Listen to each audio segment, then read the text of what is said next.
Bismillahirrahmanirrahim. Assalamualaikum warahmatullahi wabarakatuh. Alhamdulillahi ja'alis siyama junnatan lil mu'minin wa ja'ala bihi farhataini lis sha'imin, farhatun 'inda al-iftar wa farhatun 'inda liqa'i rabbil alamin. Asyhadu an la ilaha illallah wahdahu la syarika lah wa asyhadu anna sayyidana Muhammadan 'abduhu wa rasuluhu la nabiyya ba'dah.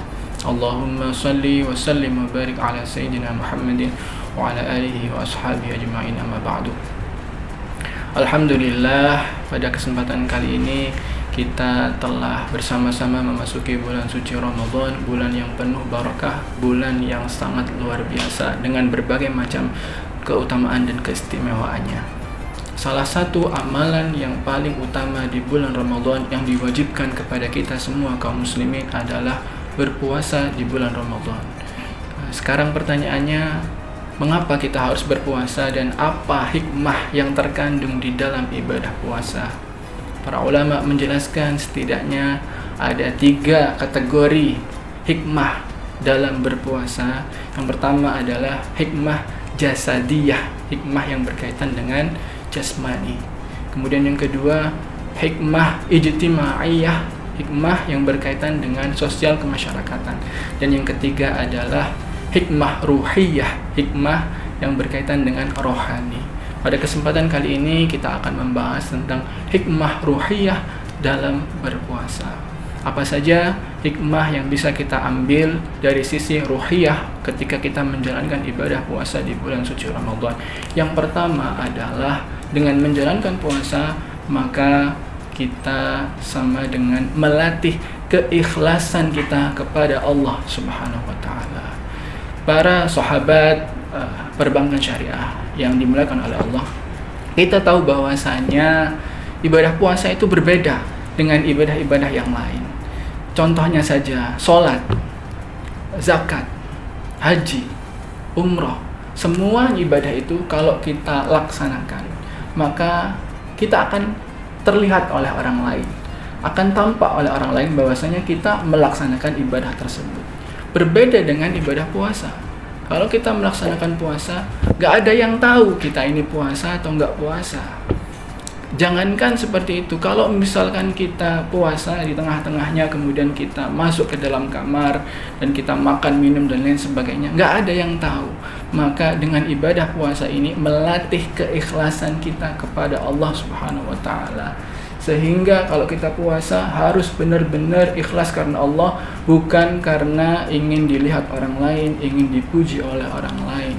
Ketika kita bisa menjalankan ibadah puasa dengan ikhlas, maka kata Rasulullah SAW dalam hadis yang sahih, "Man shoma Ramadhana imanan wa ihtisaban, ghufira lahu ma taqaddama min dhanbi." Siapa yang berpuasa di bulan Ramadan dengan berlandaskan iman dan ikhlas mengharap pahala dari Allah, maka diampuni semua dosa-dosanya yang telah lalu.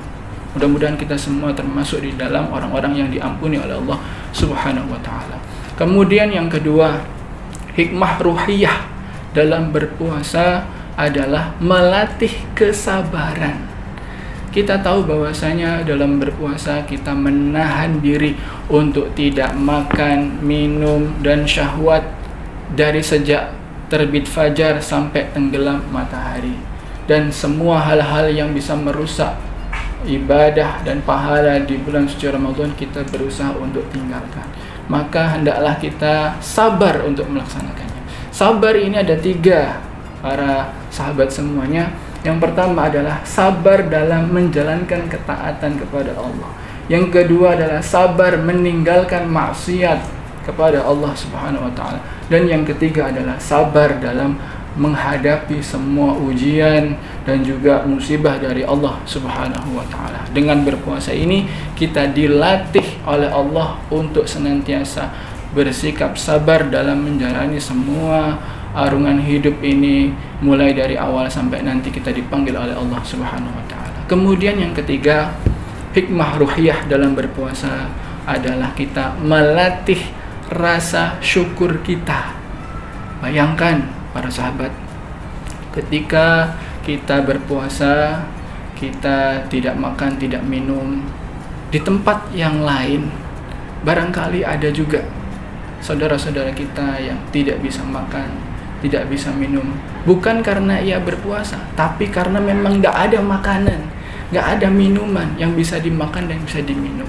Sehingga ketika kita berpuasa, kita juga ikut merasakan bagaimana rasa lapar dan dahaga mereka. Dan itu bisa selesai ketika kita sudah berbuka puasa. Maka kita banyak bersyukur kepada Allah tatkala kita masih bisa diberikan kesempatan oleh Allah berbuka puasa dengan berbagai macam hidangan yang sudah tersedia. Ini adalah nikmat dan karunia yang besar dari Allah Subhanahu wa taala yang patut kita syukuri. Sehingga ada dalam sebuah hadis juga disebutkan oleh Rasulullah, lis-shaimi farhatan. Ya, 2 kebahagiaan bagi orang yang berpuasa adalah farhatun indal iftar wa farhatun indal liqa'i rabbih. Kebahagiaan yang pertama adalah ketika berbuka puasa. Ketika setiap hari selesai berpuasa, dia akan bahagia. Dia akan sangat bersyukur kepada Allah karena selesai menunaikan ibadah puasa. Selain itu bisa juga kita maknai setelah sebulan penuh kita berpuasa Ramadan, kemudian kita berbuka dengan merayakan hari raya Idul Fitri. Nah, itu juga akan sangat berbahagia orang yang berpuasa dan kita akan sangat bersyukur kepada Allah Subhanahu wa taala. Kemudian nikmat kebahagiaan yang kedua yang lebih-lebih dirasakan oleh orang yang berpuasa adalah ketika bertemu dengan Allah Subhanahu wa taala nanti di akhirat. Ketika itu Allah tampakkan semua pahala, semua keutamaan dan kebaikan orang-orang yang berpuasa, maka dia akan sangat bahagia berjumpa dengan Allah Subhanahu wa taala. Dengan ini semua kita bisa lebih memahami dan mudah-mudahan kita lebih termotivasi untuk bisa menjalankan ibadah puasa dengan lebih berkualitas, lebih baik, sehingga kita bisa mendapatkan segala macam keutamaan dari Allah Subhanahu wa taala. Mudah-mudahan bermanfaat. Aqulu qouli hadza wa astaghfirullah li wa lakum. Assalamualaikum warahmatullahi wabarakatuh.